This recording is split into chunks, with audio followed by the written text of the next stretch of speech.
At times, the first few meetings of the Ferguson Commission seemed out of control. People yelled at St. Louis City Police Chief Sam Dotson during his presentation. Others screamed at the volunteer members of the commission.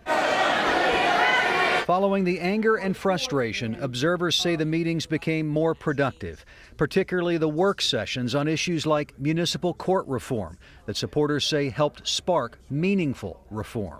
In its early days, the commission was also criticized for hiring $125 an hour consultants without putting those contracts up for bid. The important point is here that the commission had to get up and running quickly with folks who had proven expertise. Commission co-chairs Rich McClure and Starsky Wilson insisted that it was reasonable to pay a consultant $125 an hour to handle preparation and execution of commission meetings, and $125 an hour for a different PR consultant who scheduled media interviews and prepped McClure and Wilson for those interviews. These are important messages to do in the right way and in the thoughtful way so that the community understands what we're trying to do to bring about positive change. No matter how we asked the question, we kept getting the same answers with the same key words, learning later that one of those $125 an hour consultants helped McClure and Wilson find the right words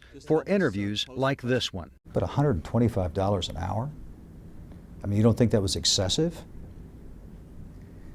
If you look at the opportunity here for the community to have real positive change and to do it with the right staff and the right people who have the expertise on a part-time basis for a short-term commission, then you use that expertise in a way that makes sure that the community has the best chance for a positive result. The commission says state officials were aware of the no-bid contractors before they were hired with private money.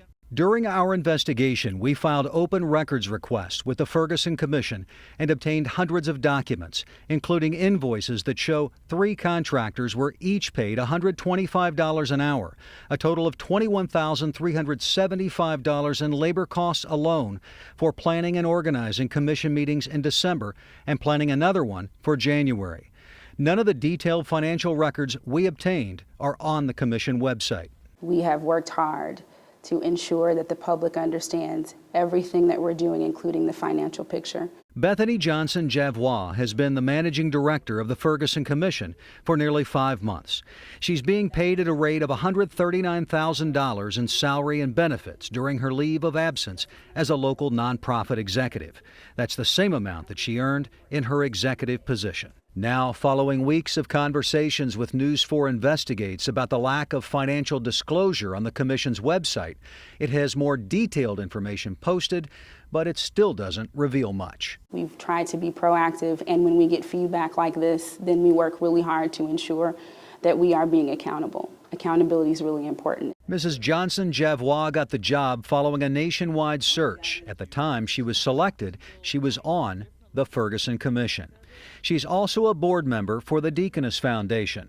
Ferguson co-chair Starsky Wilson is the president and CEO of the Deaconess Foundation. Reverend Wilson insists Mrs. Johnson Javois is qualified, and he highlights her leadership on the St. Louis Regional Health Commission, where she was chief of staff. Quite frankly, one of the best outcomes we have as we look at how the community works together to get things done is a St. Louis Regional Health Commission.